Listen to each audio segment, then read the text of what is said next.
देखो, finally episode का and कल वाला ही था तो इसके लिए ज्यादा बात नहीं करेंगे। पर आज एक अनुपमा की जो बात थी मुझे बड़ी सही लगी यार। मैं अभी तक कोठारी परिवार को समझ ही नहीं पाई हूँ। तो सेम चीज मैं भी नहीं समझ पाई हूँ। क्योंकि जब तक गायत्री का रियल सच और कोठारी पराग की शादी करना ख्याति से ये क्लियर नहीं हो जाता तब तक हम कोठारी को समझ नहीं पाएंगे। हाँ, घमंड ईगो है क्योंकि पैसा है। तो आज के एपिसोड में इमोशनली सीने बहुत हैं। पहला, उस घर में अंदर राई और प्रेम घुसते हैं। गाना बजता है और अपने नए घर का वो लोग सपना देखते हैं कि कैसे रहेंगे और किस प्यार से रहेंगे। फिर राई को घर ड्रॉप करते समय बोलता है कि क्या मैं आज गौशाला में सो जाऊं, मुझे आज कोठारी निवास जाने का मन नहीं कर रहा है और ये एग्रीमेंट संभाल के रखना। और ये सारी बातें अनुपमा सुन लेती है कि ये दोनों अलग रहने वाले हैं। फिर शाह हाउस में हो जाता है ड्रामा शुरू कि क्यों अलग रहना है, किस लिए अलग रहना है। सारा परिवार जमा हो जाता है जिसमें सब प्रेम को समझा दे कि ऐसा मत करो, ये मत करो, वो मत करो। बोला पर मेरा मन नहीं करता। और मैं आपकी बेटी को बहुत खुश हूँ। सवाल वो नहीं कि तुम मेरी बेटी को खुश रखोगे, सवाल ये है कि तुम्हारा परिवार दुख हो जाएगा। बोला ठीक है, अगर तूने फैसला लिया है तो सोच समझ के ही लिया होगा, तो मैं तुम्हारे इस फैसले में साथ में हूँ। और बस ये शब्द सुना और पीछे से कौन है ये, वसुंधरा कोठारी का जोर से आवाज आया, मुझे पता ही था कि आप माँ बेटी प्रेम का साथ जरूर देंगे। उम्मीद थी कि आप दोनों मिलके प्रेम को समझाएंगे, पर आप तो यहाँ उल्टी पट्टी पढ़ा रही हैं इसे।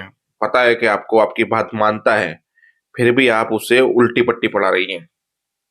फिर प्रेम ने बोला, मुझे धोखेबाजों के साथ नहीं रहना, झूठे लोगों के साथ नहीं रहना।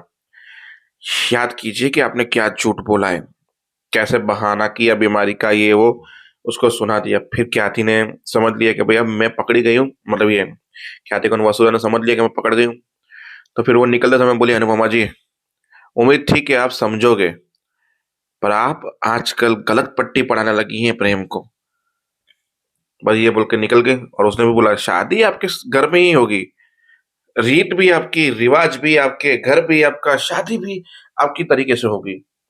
पर इस बार लोग लड़की को विदा करते हैं पर आप बेटे को विदा करेंगे, पहली बार। याद रहे ये बात। तो बस वो वहां पे चले गए। फिर वहां पे इमोशनल सीन था एक, पराग कोठारी का जो रो रहा है अपने बेटे की चिंता में, मैंने शादी एक्सेप्ट कर ली, सॉरी बोल दिया, जब पराग कोठारी कभी नहीं बोल सकता ये वो। फिर भी बेटे के लिए ऐसा क्या करूं जो बेटा यहाँ पे रुक जाए। बेटे को खाली गुस्सा दिखता है बाप का, बाप का प्यार कभी नहीं दिखता। फिर क्या तीनों से गले लगाया, वो दोनों गले लग के इमोशनली रोते रहे।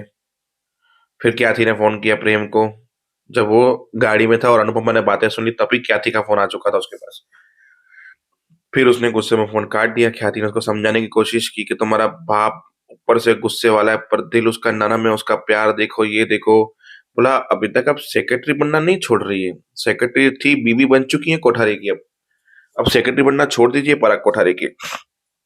पीछे उसकी भाभी बोलती है, आपकी प्रेम बात सुनता नहीं तो क्यों फोन करते। बोला, माँ हूँ, कोशिश तो करती रहोगी, कल को अगर राजा ने ऐसा किया तो क्या आप कोशिश भी नहीं करेंगे? करेंगे ना कोशिश, तो बस मैं भी कोशिश कर रही हूँ।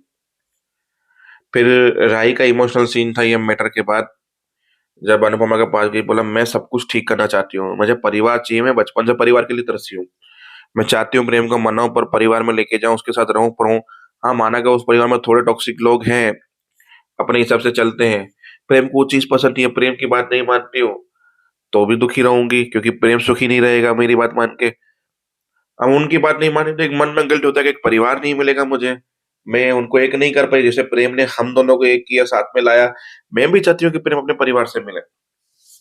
एक ये इमोशनल सीन था। फिर क्या, फिर मंदिर में जब पूजा हुई तो ख्याति नहीं दिखी।